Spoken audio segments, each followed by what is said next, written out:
What's up, freight brokers? What's up, truck drivers? I hope you're doing well today. Hope your families are doing well. Today, I want to talk to you about an event that just took place in Kentucky. It's called the MAT, M-A-T, and that stands for the Mid-American Trucking Show. And during the Mid-American Trucking Show just last week, they started talking about the challenges that truck drivers face. And they put this challenge as the number one challenge that truck drivers are facing. Now, if you had to take a wild guess, right, what would you guess is the number one challenge that truck drivers face? Which challenge do they put at the top of the list? Now, if I'm guessing, I would probably say maybe fuel cost, right? Or maybe we would say driver pay. These seem like hot button issues that would be at the top of the list, or at least toward the top. But it wasn't at the top. Neither of those were at the top of the list. What would you think would be the number one thing at the top of that list? Well, in today's video, that's exactly what I'm going to share with you. I am going to share with you the number one problem that truck drivers face, their number one challenge, according to truck drivers. So come on inside, sit back, relax, and let's get down into the business.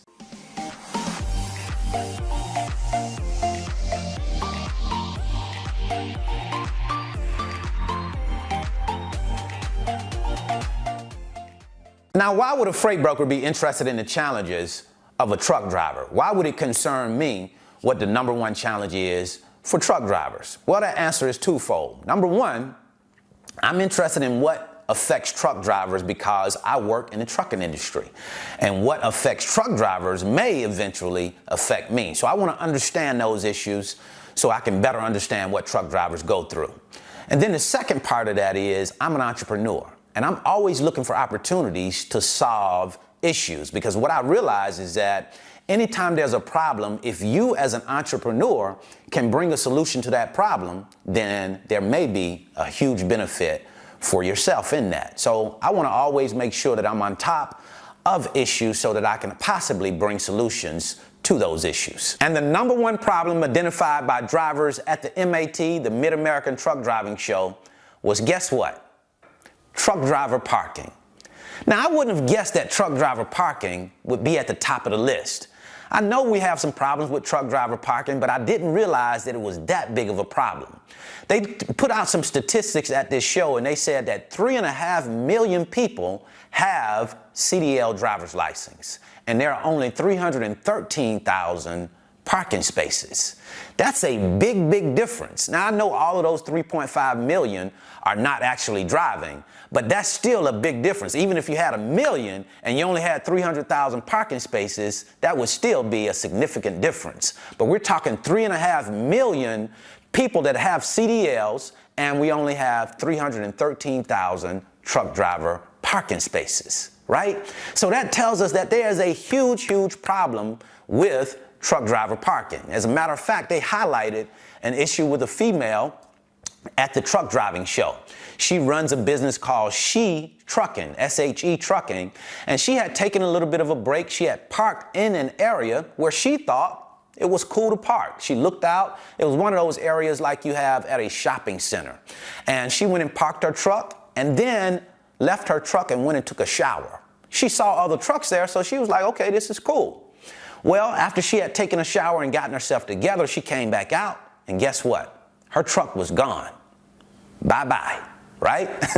Now, of course, she was very surprised by that. Found out that they had towed her truck because she was parked in an area that she should not have parked. Now, unfortunately, she didn't see any signs that said she couldn't park there, and she also saw other trucks there, so she thought it was cool. But it wasn't, and they went ahead and towed her truck. Now, of course, she had to pay a lot of money to get her truck out. She had to pay $800 to the tow company and then another $300 for something else. So that was $1,100 that she had to spend just to get her truck back. And they didn't even want to release her truck to her because they said she didn't have documentation to show that it was her truck. Well, of course, all of the documentation was in the truck that you towed. And they wouldn't let her go in the truck to get the documentation, so she had to somehow prove that it was her truck. And never mind that she had plastered all over the truck, her face, she had it painted, custom painted. So obviously it was her truck, but they ran her through the gauntlet to try and get her truck back. So this is not something that's becoming a problem. It's already a problem. And it doesn't matter whether you are a man or a woman, nobody wants to park in a place that's unsafe. And when you look around at some of these places just on the side of the road or parking somewhere that you're not familiar with, that's a reason to be very concerned with your own safety. Because think about it, a driver that's parked in the wrong area at the wrong time, parked in a bad area they didn't recognize was a bad area that they were unfamiliar with, can be easy targets for those that have bad intentions, people that want to rob you, want to take something from you. Now, the FMCSA has said that they recognize this is a very important issue. They've escalated this issue up to the highest forms of the United States government, so hopefully some answers will be coming soon. Now, I don't anticipate that you'll be getting answers or getting additional parking in the weeks or the coming months. So in the meantime, make sure you're choosing the best areas that you can possibly find to park in.